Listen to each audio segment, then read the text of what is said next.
Hi எல்லாத்துக்கும் வணக்கம். நான் உங்கள் முத்துலிப்பு சார்பாக முத்துமுருகன் பேசுகிறேன். நான் இன்றைக்கி பேசுகிற டாபிக் பேர் இதை பற்றி பேச போகிற நீங்கள் எல்லோரும் பார்த்துட்ருக்கீங்க. நான் இன்றைக்கி பேசுகிற டாபிக் பேர் வேறு எதுவும் இல்லைங்க.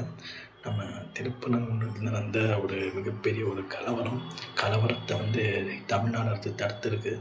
சில அமைப்புகள் கோவில்கள் உச்சியில் தீபம் ஏற்றணும்னு சொன்னாங்க. அது சிகாந்தருடைய கோவில் இருக்கக்கூடிய அந்த ஒரு தூண் அது ஏற்றுறது கிடையாது ரொம்ப நாளாக. அதில் தான் ஏற்றணும்னு சொல்லிட்டு மதுரை கிளை மதுரை கிளையில் மதுரை கோர்ட்டில் இது பண்ணுறாங்க. அங்கே வழக்கமாக இருக்கக்கூடிய நம்ம பாஜகவுடைய நீதிபதியார்னு சொல்லப்படக்கூடிய நம்ம சுவாமிநாதன் இருந்தார்.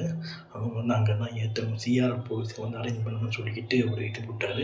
இந்த எதிர்த்து மேல்முறையீடு பண்ணி அதுவும் தள்ளுபடி பண்ணி 144 உத்தரவு தள்ளுபடி பண்ணி 144 உத்தரவு தள்ளுபடி பண்ணி மேல்முறையீடு பண்ணி 3 நாள் முடிஞ்சு போச்சு.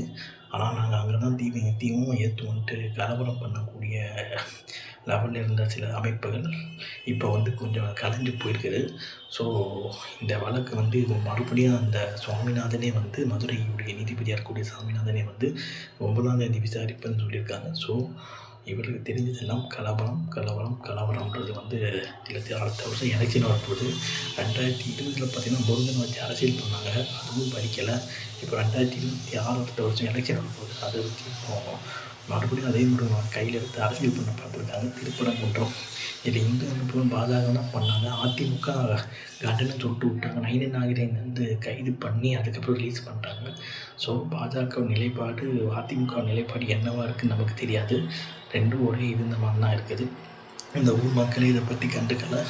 மறுபடியும் தமிழ்நாட்டில் கலவரம் பண்ணணுன்ற அந்த மைண்டில் இது மாதிரி பண்ணி மறுபடியும் சில அந்த சங்க அமைப்புகள் அசிங்கப்பட்டிருக்குன்ட்டு எல்லாம் சொல்கிறாங்க. தமிழ்நாடு மக்கள் அறிவாளிகள் கலவரத்திற்கும் சரி பல விஷயங்களுக்கும் ரெடி பண்ண மாட்டாங்கன்றது அரசாங்கத்தோட செயல்பாடை நீங்கள் எப்படி பார்க்குறீங்கன்றத நம்ம கமெண்ட் பாக்ஸில் சொல்லுங்கள். ஓகேவா?